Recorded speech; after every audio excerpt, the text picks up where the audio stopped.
On today's episode of Bill and Frank's Guilt-Free Pleasures, we talk about a song that, if you don't like it, you don't like fun. We talk about a song that immediately transports me back to my grandparents' Fife accent. And a song that we honestly don't know what they're singing about all the time, but we feel what they're feeling. You're listening to our take on the Proclaimers' I'm Gonna Be, bracket, 500 miles.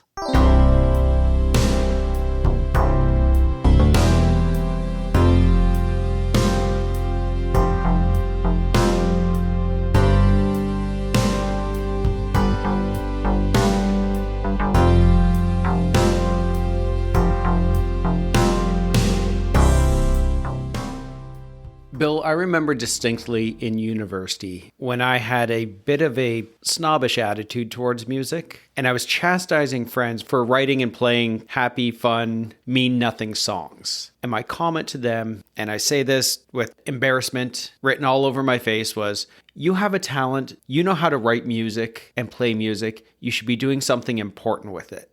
The song we are doing today, it is an important song, but it is a fun and happy song. It certainly is. Good input there, Bill. Sorry, I was just thinking about myself in university and the same sort of feelings, you know, when you're a teenager too, like it's got to be dark, then it means something. Exactly, right? And this song, I would go so far as to say that for people who do not like this song, those people don't like fun. I've said it. I'm throwing the gauntlet on the ground. If you are not a fan of this song, I don't think you understand what fun is. Yeah, you're not a fan of fun. Definitely not a fan of the music that I love. Well, they're welcome to be here with us as we guide them through joy. Yes. And the Proclaimers, I'm Gonna Be, bracket, 500 miles.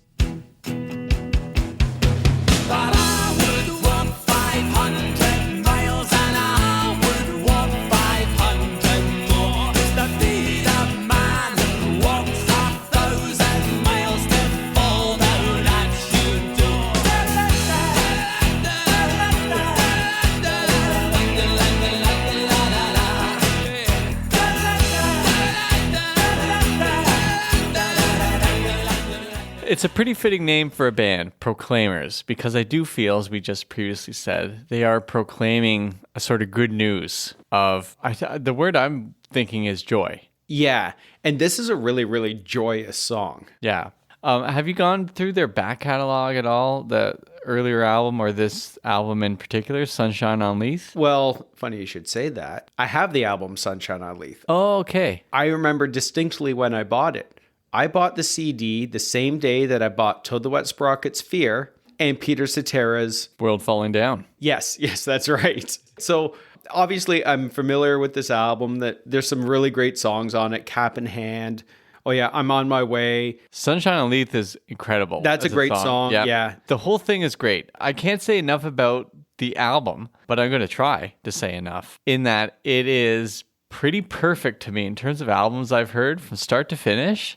I couldn't believe how great it was and that I had really missed it. I just knew the song and a little bit about them, but I wasn't that interested.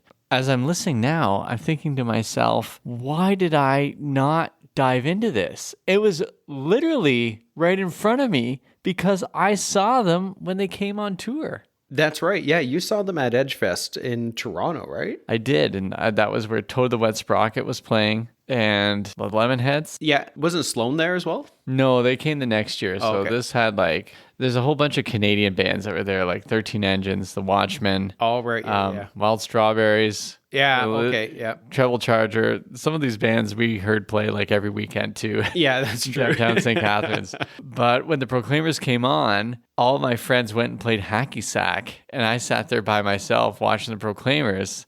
And I was thinking about how I should probably be going to see my friends, or I felt awkward being alone there. And the Proclaimers were so different from everyone else on the bill that people only came to see the Proclaimers, or people came not to see the Proclaimers. And so I'd say about a third or a quarter of the audience left. Oh, really? But then there was the others who were totally into it, where most people had been sitting down all day. There's people standing up. There's kids, parents who are much older than the average age there too. And so the Proclaimers seem to be out of place. Like they're wearing dress shirts tucked in. Yeah, because they didn't fit the aesthetic. Yeah, the Proclaimers, twin brothers, Craig and Charlie Reid, they were both born March 5th, 1962.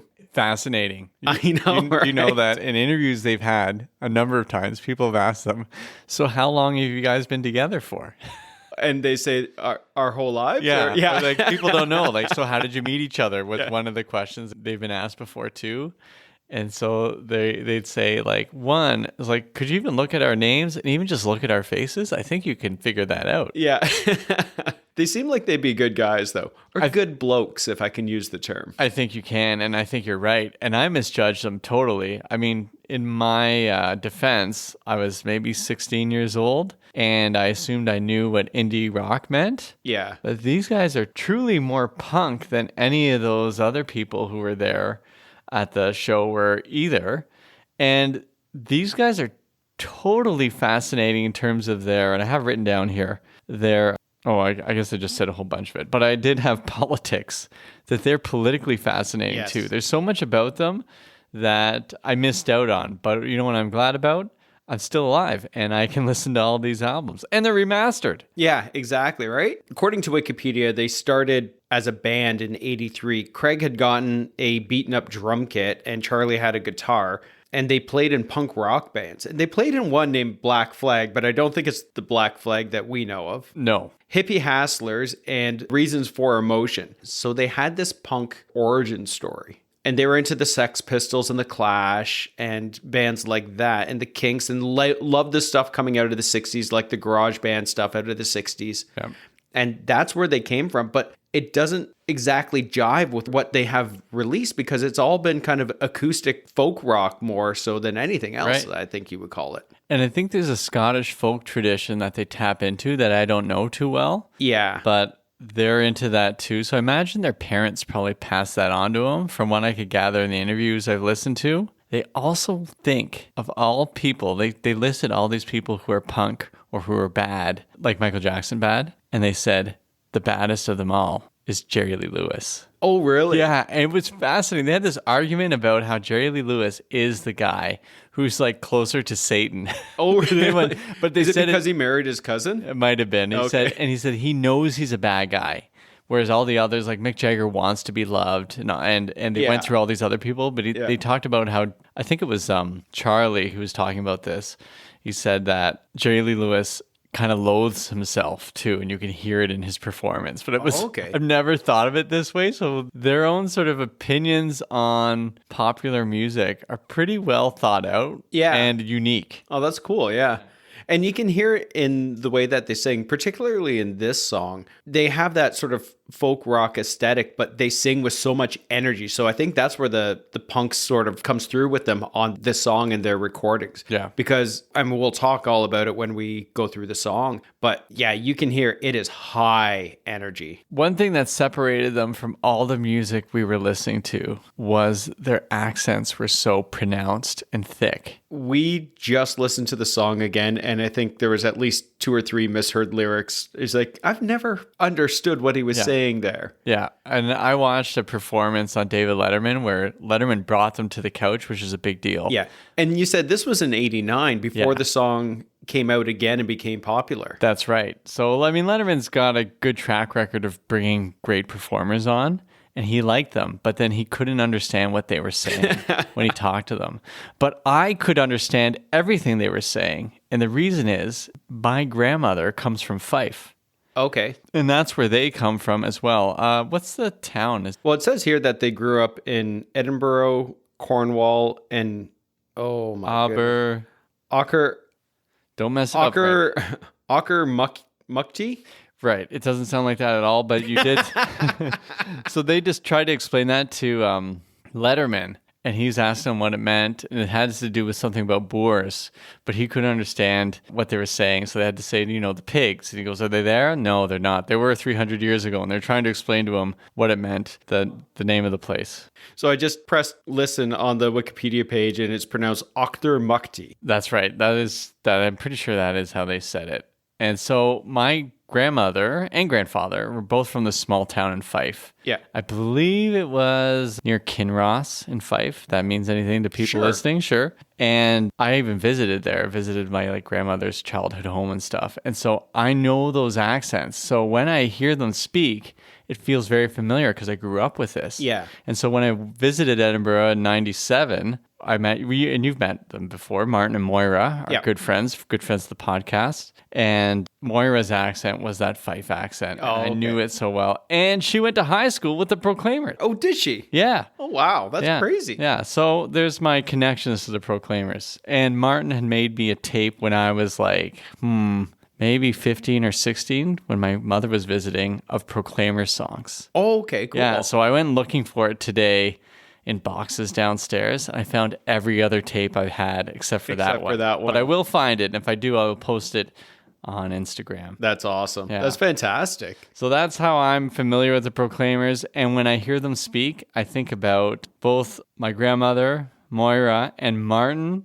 whose politics are very similar. And they just are the type of people you could sit with and they could just talk your ear off and be so convincing and so passionate about Scotland and about what's right and what's wrong. Yeah, that's awesome. So the band is together, obviously, because they're brothers. Mm-hmm.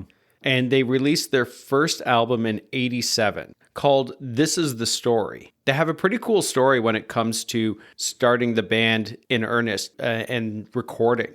So they had this demo album that they put together with the assistance of Kevin Rowland from Dexy's Midnight Runners. And it fell into the hands of the band The Housemartins, who picked them up and decided to let them open for them on their tour in the UK, which is pretty awesome. I was listening to the Housemartins this week too. Oh, okay, Another band where I'm like, oh, I knew the Beautiful South, but I didn't listen to the Housemartins. So I have all this great music to just take in. Yeah, exactly. This first album that they did was more of like just a duo stripped down. Yes. And it is great. It's another thing that I'm just kind of kicking myself here for not listening to this stuff. But the very first song is called Throw the R Away. And it's about people not liking their accent or someone criticizing him. Oh, okay. For not being able to speak the way they want. And so right off the bat, they're kind of staking their claim as a Scottish band who sings with accents. And so Kevin Rowland from Dexy's Midnight Runners was saying, I think he and along with some others were saying, you didn't have bands in Scotland singing with their accents. You had them trying to sing like they were from Memphis. Oh, but these guys were true indie punk guys, even though they dressed like dads or outcasts in school. Like they kept that look and they didn't care that they weren't going to be accepted. They didn't dress like Wham. They didn't have the look, but they were true to themselves in ways that no one else had been yet. And so this is what drew people in, and they had a dedicated fan base right away. How dare I show face when my diction is such a disgrace? I'm just gonna have to learn to hesitate to make sure my words on these Saxonies don't pay. But I wouldn't know a single word they say if I flattened all the balls and I threw the other way. You say that if I wanna get ahead, the language you use should be left for dead. It doesn't please you. The one thing that I read was that they would constantly be fighting with the labels about their accents. They wanted them to drop them and sing Americanized versions or North Americanized versions of their songs. But they were, like you said, they were adamant. But for the writing of this song, when they brought it to the label, they said, yeah, no, keep the accent for this. Because it lends so much to this song, I think. This song is so surprising in terms of what was going on at the time when we heard it. Yeah. Now we're hearing it in 93. Yes. Right? It had made its way through the States and Canada, so it wasn't totally unfamiliar. I'm sure in the back of our minds we've heard it before. Yeah. But it had like skyrocketed in 93. And we're in grade, well, let's see, 93 puts us in grade 11? Yeah. In grade 11. And we heard it all the time. Yes, exactly. So it made it to number 3 on the charts in August of 93. So yeah, we're 16 at this time. Right. And it was based on the strength of the movie Benny and June. Have you ever seen Benny and June? Yes, I watched it because of this song. And was it any good? was a 90s sort of quirky rom-com. Was Johnny Depp a misunderstood young man? Yes. Oh, shocking. Kill Surprise. At least he didn't have scissors for hands. That's true. Yeah. And I remember actually because 93 was the year that I came to go to the same high school as you. So that's when I met you. Basically when the podcast started. Yeah, basically the conception of the podcast. Wasn't our first conversation about Genesis and Phil Collins? Yeah, and Boys to Men. And Boys to Men. Yeah. Oh yeah. No, we covered all the ground. We laid the groundwork for our podcast. It was all there. It just took us a while to learn how to use microphones and what do they call that thing we got there? An interface? Sure. Okay. And also, have confidence to speak in public. That's true. At least we talk to each other. Yeah. Now we're speaking in public by talking to each other in a room with the door closed here. Yeah. But I remember coming to the school and being a 16-year-old boy, I remember all the girls at the school liked this song and talked about the movie. Yep. And they liked the movie. So I was like, I need to rent this movie. I need to find out what this is about. And I need to pretend that I love it. In retrospect, I probably would go back on it and just like, don't think it holds up quite as well as I thought. But at the same time, 16-year-old me, yeah, I kind of liked it. All that to say, Sunshine on Leith, that album came out in 1988. And it did huge business across the world. Might not have made big impacts in Canada or the States, but it was a number 2 album in Australia. Number 1 song, 500 Miles. Yeah. Was huge. Australia was their biggest market in 88. That's only because Iceland had less people. But Right. it went to number one in Iceland. First, yeah, that was the first place it went to number 1. And of course, there's the big fan base in Scotland, Yes. Edinburgh in particular. And they had a bunch of singles. So when people talk about this as a one-hit wonder, it's pretty North American centric. Yes. And still, there were other hits. Like I'm on My Way was played in a lot of movies that Yes. we've watched. And Let's Get Married got played a lot when it first came out from the next album. That's after right. it. Yeah. So they've continued to make music since the 90s. Yeah. And they've been consistently good. I've been working through their stuff. Angry Cyclist is a great album. What a title. I know, right? And so they've been able to fund their whole careers based on this one song. Basically, yeah. Did you see in the article from Yeah. The Guardian? The income off this song is about 5 times what the combination of the rest of their catalog is. And this is the thing. We've talked about this before, where I asked, would you rather have a hit song or a hit album? Yeah. And I was saying hit album, I think. But really, for the money, and I think you brought this up, it is the hit song Yeah. that makes you the money. At least it used to. I don't know what I anything don't means understand anymore. what makes money these days. Yeah. If we did, we wouldn't have this podcast. No, we would. We just wouldn't be okay. working. Oh, right. Yes. Anyways, let's talk about the writing of the song for today. I'm going to be 500 Miles. So the story of the song is they're in their flat waiting for a ride to go to a gig, and they just basically start jamming. Yeah. And this song's written in about 45 minutes. Yeah, Craig Reed was playing the kind of just smashing out the chords. And yeah, he said like the whole thing, he's like 45 minutes. I knew it was a good song, maybe even a single, but obviously they had zero idea Yeah. where it was going to take them. But they knew that the audience, as soon as they heard it, were all over it, and they knew there was a power to it. So I feel like there was a confidence going into this single release, and they were right. I think they knew they had something. And the song even has become the theme song of the Hibernian Football Club in Scotland, which Yes. apparently is the club that Craig and Charlie Reed support Oh as yeah, well. oh yeah.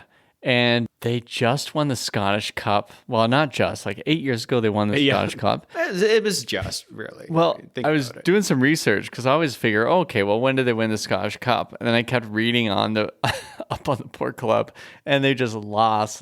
Oh, okay. Yeah.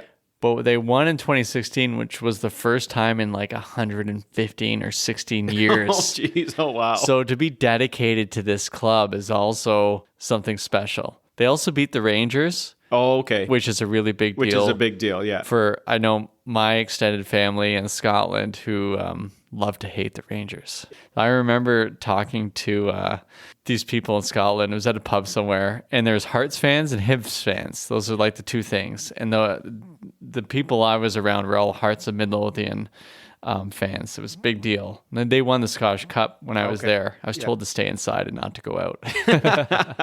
But the one guy said to me he could handle his kid growing up not to be a Hearts fan. He could be a Hibs fan.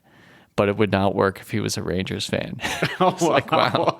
It was like changing religions. It's a whole other thing. Yeah. So, anyways, they sing Sunshine on Leith as the theme song for the Hibs. But back to the song. Yes. The song just moves. And I forgot how good it was because we heard it so much. You kind of started to make fun of it and it became part of the pop culture, right? Yeah, and that's why university me probably would have I would hear it in my heart, I would be swelling, but outwardly I'd be like, no, this isn't an important enough song. Right. But it is. But it is. Yes. Because what it's stating is the sort of universal truth. Yes. Even though I don't think either of us could walk the 500 miles. Maybe that comes up in categories. Or the 500 more. Oh, yeah, 1,000 miles. Yeah. Okay, well, we'll do that in song analysis here because they actually do good math. Yes, they do. They do. So we got those opening notes. Yeah, it's that guitar, the downstrum guitar, which was very Buddy Holly-ish, I guess. Right.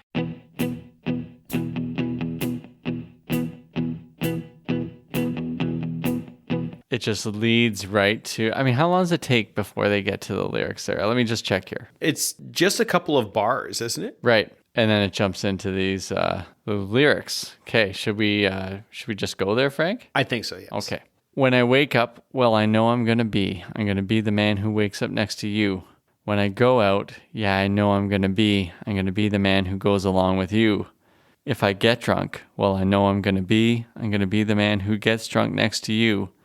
And if I haver, yeah, I know I'm going to be the man who's havering to you. When I wake up, well, I know I'm gonna be the man who wakes up next to you. When I go out, yeah, I know I'm gonna be the man who goes along with you. If I get drunk, well, I know I'm gonna be the man who gets drunk next to you. And if I haver, yeah, I know I'm gonna be the man who's havering to you. There is a lot that I love in that first verse. Yeah. We're going to start off with, when I wake up, it's abrupt. Yeah. The man's waking up and he's waking up happy. Right. It's just, he's happy to be awake and he's happy to wake up next to his best girl. That's right. It goes further. And it's all just a song about how much he loves being with his best girl. Yeah. And everything is for her. And even like dumb things he does is with her. Right? So getting drunk is getting drunk next to her. Okay. Right? What I love about that line though is everything else is when I do this. This is if I get drunk. Oh, nice, Frank. It's not a certainty that it's going to happen, but it probably will happen. There is a great story about them at a pub. I don't know which one.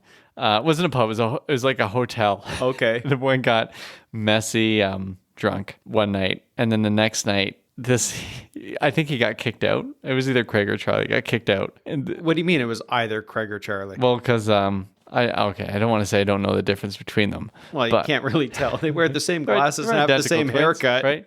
It was one of the two. I don't know which one. Yeah. But the one who got drunk and kicked out of that hotel bar came there the next day and said, "Oh, hey, I'm really sorry about my brother last night. I heard things got really messy. Can I have a drink?" That's awesome. And then the last line there, and I think I have it right, haver. Yes. And that is purposely put in there by him. He wanted to put in Scottish slang. Yeah. So he's wanted it to be a Scottish song. And apparently there was controversy about it because North American DJs thought it was something a little bit more scandalous than what it actually is. Yeah, Because some thought it was vomiting, I think. yeah, or some probably thought it was a sexual innuendo. Right. But to haver is just to talk foolishly, to babble on about the one that you love. Pub talk. Yeah. Yeah. And then it jumps straight to this chorus. But I would walk 500 miles and I would walk 500 more. You add those together, you get this line, just to be the man who walked 1,000 miles to fall down at your door. But I would walk 500 miles and I would walk 500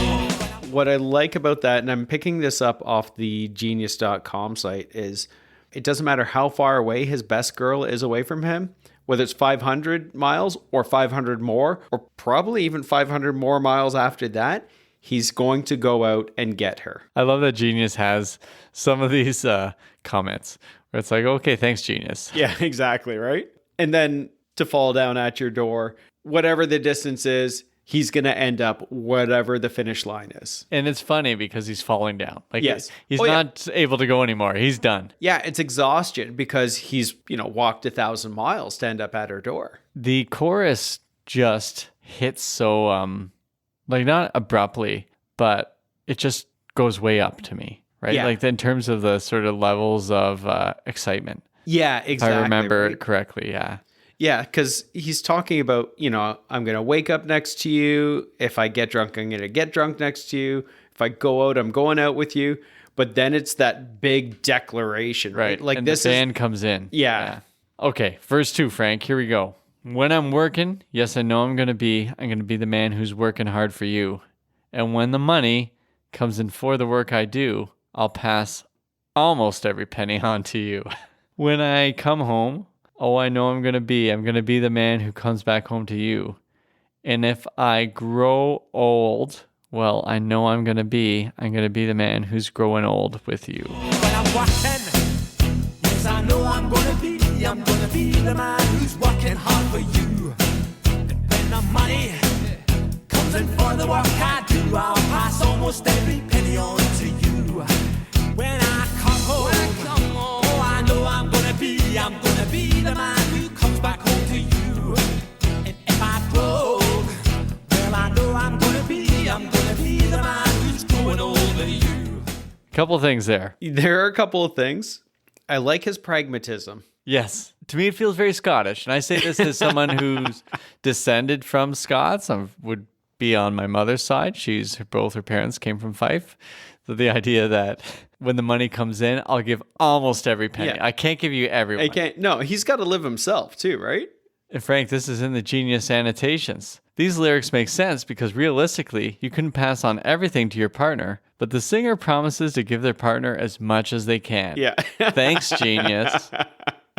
But also the first line, when I'm working, yes, I know I'm going to be the man who's working hard for you. Whether that is for financial support or just working in general. Like this is so important to him that he needs to put in an effort, put in the work, make a presence known. Right. This is the good work. Bruce Springsteen has some of this in his songs, that you're working hard for somebody. Yeah. Right. And that makes it good. And then the line, if I grow old, is almost certainly not what we hear in that Oh, song. no, not at all. I always thought it was, and if I go, Yeah. or I think you said you heard growled. Growled. Yeah. Yeah. It was verbed. That means to get older. Yeah. Also, the when I'm working, yes, I know I'm going to be. I thought it was always when I'm walking. Yes, I'm going to be the man who's walking hard for you. Right. Because it goes with the chorus. Yeah, exactly. But their accent is just so amazing, right? You're just missing on these little things. Yeah. And in their favor, you have a line, grow and old. One ends in the exact same vowel the other begins on. How do you sing in a song, grow old, without it just blending together?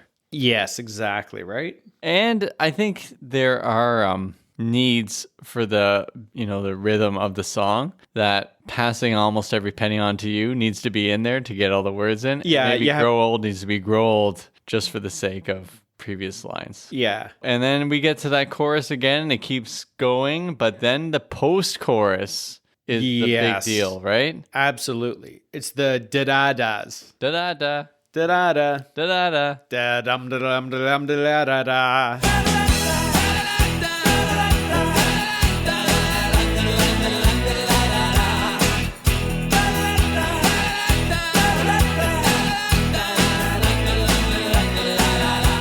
It's so incredible. It is perfect, and I imagine it's something that they just came up with as they're writing it. You cannot go to a pub, a wedding, a party, or anything where this song is being played and people are not just screaming that part at the top of their lungs. Yeah. Not screaming like poorly, but it is so infectious And I could see why people get annoyed with the song, but they're also singing along in their head. And those da-da-das lend themselves to kind of like a walking cadence, right? Yeah, yeah. It's a walking song. It reminds me a lot of, and I apologize that I'm flexing here, but Pounding by Dubs, which is a great walking song. You play that and it just gives you that rhythm. Are you thinking of getting into speed walking once the marathon thing doesn't work out? I think so. I'm going to need to get a full body suit and like one of those speed walking helmets too, but it might be a natural transition for me. I love how you describe it as a walking song, that this fits too with the whole theme of it. Well, exactly. Yeah. It just, the cadence of it, and it's obviously it was done on purpose, I think. Oh, yeah, yeah. Verse 3. Look at us move here, Frank. I know. We're walking through this. Nicely done. When I'm lonely, well, I know I'm going to be the man who's lonely without you. And when I'm dreaming, well, I know I'm going to dream about the time when I'm with you. When I go out, well, I know I'm going to be the man who goes along with you. And when I come home, yes, I know I'm going to be the man who comes back home with you. I'm going to be the man who's coming home with you. When I'm lonely, well, I know I'm gonna be the man who's lonely without you. And when I'm dreaming, well, I know I'm gonna dream about the time when I'm with you. When I go out, well, I know I'm gonna be the man who goes along with you. And when I come home, yes, I know I'm gonna be the man who comes back home with you. I'm gonna be the man who's coming home with you. And I like it at that point because it feels like the song could resolve at the end of that. I'm going to be the man who's coming home to you, because there's the destination. He's home with her. It almost seems to fade out a little bit, but then bam, right back with that chorus. Right. And the song has come full circle, because the repeat there is when I go out, which he had said already in verse 1. Yeah. Right? And you've had the lonely part and dreaming, where this is the first time we've had him without her, except in the chorus, I guess. He's always going towards her, or when he's without her, she's on his mind anyways. Yeah. But then he goes along with her, and then at the end, he's coming home with her. Yeah. Which is this sort of great line. And it comes back to the beginning where he's waking up next to her. Yeah, exactly, So right? we go full circle. Yeah, it's amazing. It is a much smarter song than I ever gave it credit for. But I would walk 500 miles and I would walk 500 more to be the man who walks 1,000 miles to fall down at your door.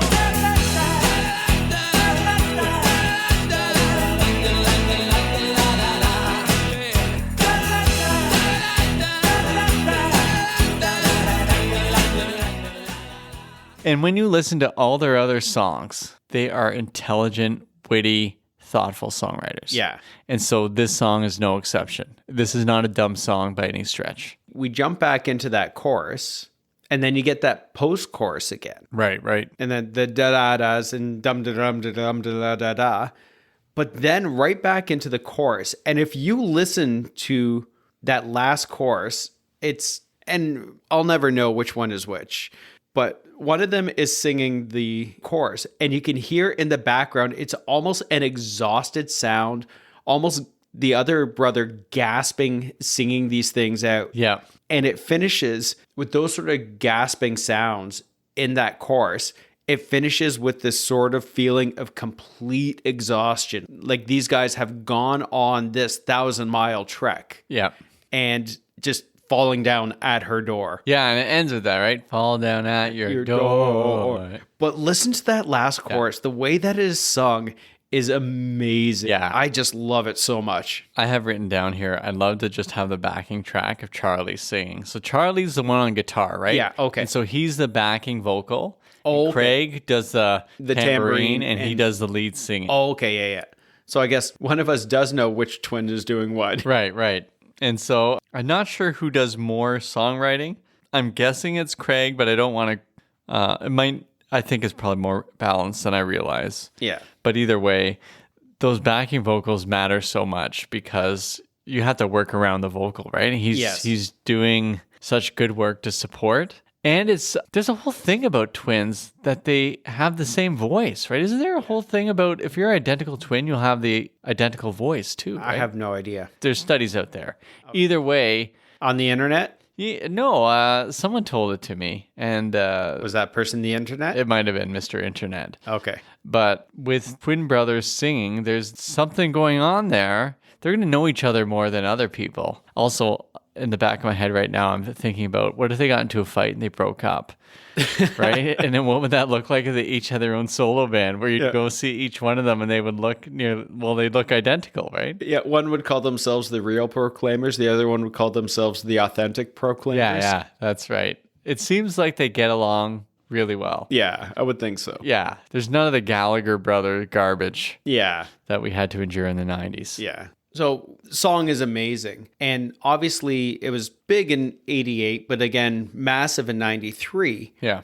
And it made it onto the soundtrack or made it into the movie Benny and June because Marianne Watterson from Benny and June played the song on the director's stereo one time. And he had no idea who this was, but he just fell in love with the song. So he made sure it made it into the movie. Right. Which is kind of a cool way for that to happen. Almost like, hey, here's this awesome Scottish band. And then it ends up in this movie and it gets the second life and becomes the massive success that it is. Yeah. The music video then, there was a music video we saw in the 90s that included clips of Benny and June. Yeah. But the original music video was just them singing and the camera moving at a pretty rapid rate across the band. Is that right? I would say it was the band kind of superimposed in front of stock footage. Oh, right. Okay. Yeah. Yeah. So the videos aren't anything other than showcasing either the movie or the band.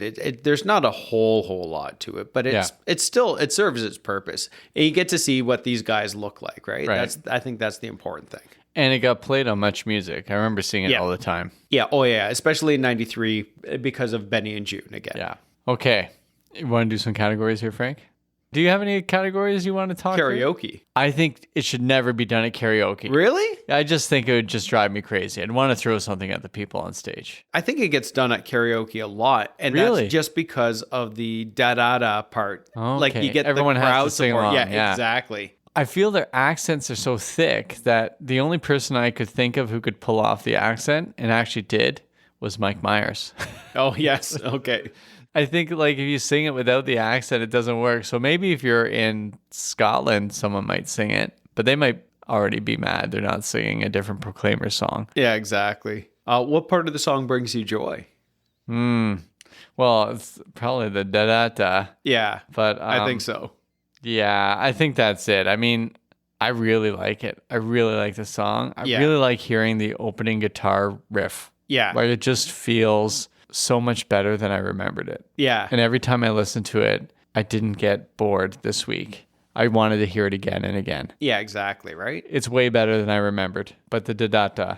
Yeah, there's that, and I really love that last chorus when Charlie is sort of having that exhausted sort of gasping sounds in the background. It plays so well in my mind. Yeah, and I thought the same when he just kept going and going. And I watched them sing on Letterman from 1989, 88, 89 when this first came out. I think it was 89. Yeah. And they sounded so good. It was like you were hearing this recording, but with a little more power somehow. Yeah.